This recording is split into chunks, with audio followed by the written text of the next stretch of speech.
गुरु जी के साथ प्रश्नोत्तर भाग 2। पहला प्रश्न, साधना के दौरान विचार तो मन में आते ही हैं, कभी चिंताओं के, कभी अपने कर्तव्यों के संबंध में, कभी जीवन के किसी अन्य भाग पर अथवा किसी ज्वलंत समस्या पर। इनकी अवहेलना कर दें या इन पर गहनता से चिंतन मनन करें। मेरी समझ में तो इनमें अधिक रस लेना अथवा दमन करना दोनों ही भूल होगी। इस पर प्रकाश डालने की कृपा करें। उत्तर, साधना करते समय जो भी विचार आए उसे गौण मानकर उपेक्षा करें। उस समय साधना यानी संवेदनाओं के प्रति समता भाव रखने को ही प्रमुखता दें। यदि कोई विचारणीय प्रश्न हो तो उस पर साधना के पश्चात चिंतन कर सकते हैं। दूसरा प्रश्न, शरीर के किसी अंग में संवेदनाओं का निरीक्षण करते समय शरीर के भीतर भी कुछ होता हुआ प्रतीत होता है। क्या इनकी अवहेलना करें अथवा इस समय की प्रतीक्षा करें जब तक कि वह संवेदनाएं और प्रत्यक्ष हो जाएं? उत्तर, संवेदनाओं का निरीक्षण करते समय शरीर की गहराई में कोई अनुभूति हो तो थोड़ी देर के लिए रुककर उसकी स्पष्ट जानकारी कर सकते हैं और फिर अपने निश्चित क्रम में लग सकते हैं। बहुत देर तक रुके रह जाए तो चित्त में अस्थिरता आने का खतरा रहता है, अतः उस ओर से सजग रहें। तीसरा प्रश्न, विपश्यना वैसे तो शरीर में संवेदनाओं को देखना ही है, पर मान लें कि मुझे किसी समस्या का समाधान करना है तो क्या मैं सामान्य विपश्यना करने के पश्चात उसी आसन पर बैठे बैठे समस्या पर गहराई से चिंतन कर लूं? जब मैं ऐसा करता हूं तब शरीर के किसी अंग में साधारणतः सिर में संवेदनाएं मालूम होती रहती हैं। तो क्या इन संवेदनाओं को ध्यानपूर्वक गहराई से देखते हुए संबंधित समस्या के विचार को मन में आने दें? उत्तर, साधना के पश्चात किसी समस्या पर चिंतन करने में कोई दोष नहीं है। उस समय संवेदनाएं मालूम होंगी, परंतु उनकी उपेक्षा कर मूल समस्या के चिंतन मनन को ही प्राथमिकता दें। प्रश्न तीसरा, ध्यान में किसी अंग विशेष पर संवेदनाओं का निरीक्षण करते करते किसी नजदीकी अथवा दूरस्थ अंग में भी संवेदना उठे तो ऐसे में क्या करना चाहिए? उत्तर, साधना के समय किसी अंग विशेष का निरीक्षण करते समय अन्य अंगों में हो रही संवेदना की उपेक्षा करें और उसकी बारी आने पर ही उसे महत्व दें, अन्यथा क्रमबद्ध निरीक्षण कर पाना असंभव हो जाएगा।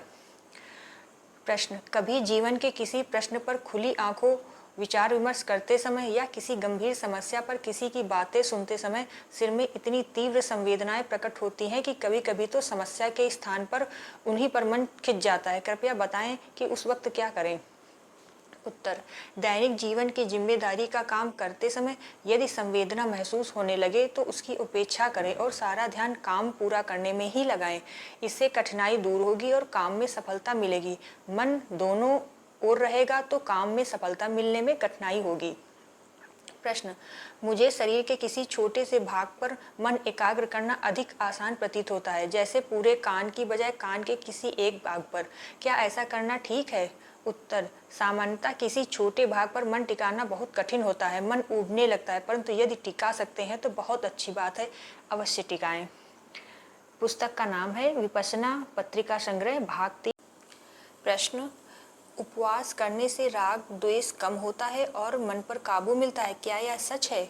उत्तर, गोयनका जी का, उपवास करने से राग द्वेष कम हो जाए तो बड़ी अच्छी बात है, कोई करके देखे। सचमुच कम होते हैं तो हम उन्हें साधुवाद देंगे, बहुत अच्छी बात है। लेकिन अक्सर यही देखा गया है कि उपवास करने के बाद 10 दिन का किया कि महीने का किया तो एक अभिमान जागता है, एक अहंकार जागता है कि मैंने इतना कड़ा व्रत पालन किया, देखा कितना लंबा उपवास किया, हानि हुई, अहंकार जागा। कभी कभी यह भी देखने में आया है कि भीतर तो भूख है और खाने को मिलता नहीं तो स्वप्न लेता है, भोजन के कल्पना करता है कि जब उपवास पूरा होगा तो वह मिष्ठान खाने को मिलेगा, यह मिलेगा, और उसी की कल्पना में मुंह में पानी आने लगता है। यह सब भी चलता है। उपवास करें, लेकिन किस लिए करें? राग द्वेष निकालना है तो मन को समता में स्थापित करें, तब राग द्वेष निकलता है। बहुत अधिक खाएंगे तो तंद्रा आएगी, निद्रा आएगी, आलस्य आएगा और काम नहीं कर पाएगा। इसलिए युक्ता आहार विहार, जितनी जरूरत हो उतना ही खाएं। कभी 1 दिन 2 दिन शरीर को स्वस्थ रखने के लिए उपवास भी कर लिया, पूरा उपवास कर लिया तो बुरी बात नहीं है, लेकिन हर अवस्था में चित्त अपना काम करता रहेगा। समता में स्थापित। भीतर भूख की वजह से कोई संवेदना भी हो रही है तो यह अनित्य है, नश्वर है, देखें। इसे भी साक्षी भाव से देखें, इसे भी तटस्थ भाव से देखें तो कल्याण होने लगे। तो यह उपवास कर्मकांड न बन जाए। बहुत सी अच्छी बातें हमारे यहाँ शुरू हुई, लेकिन आगे जाकर के उनका सार छूट गया, यही सही महत्व छूट गया और वे कर्मकांड बन गई। ऐसे ही उपवास भी एक कर्मकांड बनकर रह जाए तो काम की बात नहीं हुई। उसी उपवास को हम धर्म के रूप में बदलें। एक और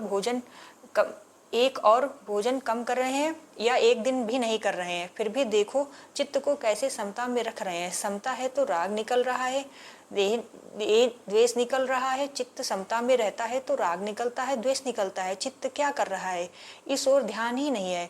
बस केवल आज भोजन नहीं करना है तो मन पर थोड़ा सा नियंत्रण तो हुआ। चलो भोजन नहीं करना ठीक है, लेकिन भीतर से तो चित्त समता में नहीं है, व्याकुल है। तो राग ही राग है, राग ही राग है, या अहंकार ही अहंकार है, तो काम की बात नहीं हुई। प्रश्न, पुराने पुण्य और पाप तो पुराने जन्मों के खत्म होते ही उनके साथ खत्म हो गए, फिर ये हमारे साथ कैसे रहेंगे भला? उत्तर, किए गए पाप या पुण्य के संस्कार जब तक अपना फल देकर खत्म न हो जाएं, तब तक जीवन की चित्त धारा के साथ चलते हैं। कुछ कर्म संस्कार ऐसे होते हैं जो अत्यंत दुर्बल हैं, वैसे ही जैसे पानी पर खींची गई लकीर जो बनते ही खत्म हो जाती है। दूसरी जो उससे ज्यादा सबल, जैसे बालू पर खींची गई लकीर जो कुछ देर तक कायम रहती है। ऐसे अनेक कर्म संस्कारों का फल इसी जीवन में मिल जाने पर यह संस्कार खत्म हो जाते हैं, परंतु कुछ संस्कार ऐसे होते हैं जो देर से फल देते हैं और इसलिए भावी जन्मों तक चित्त धारा के साथ चलते हैं। इनमें से अनेक नए जन्म देने की शक्ति रखते हैं। पाप के गहरे संस्कार जन्म जन्मांतरों तक हमारे शत्रु की तरह साथ लगे रहते हैं और दुखद स्थिति पैदा करते रहते हैं। इसी प्रकार गहरे पुण्य संस्कार हमारे मित्र की तरह चित्त धारा के साथ लगे रहते हैं और हमारी सहायता करते हैं, सुखद फल देते हैं, संकट में हमारी रक्षा करते हैं।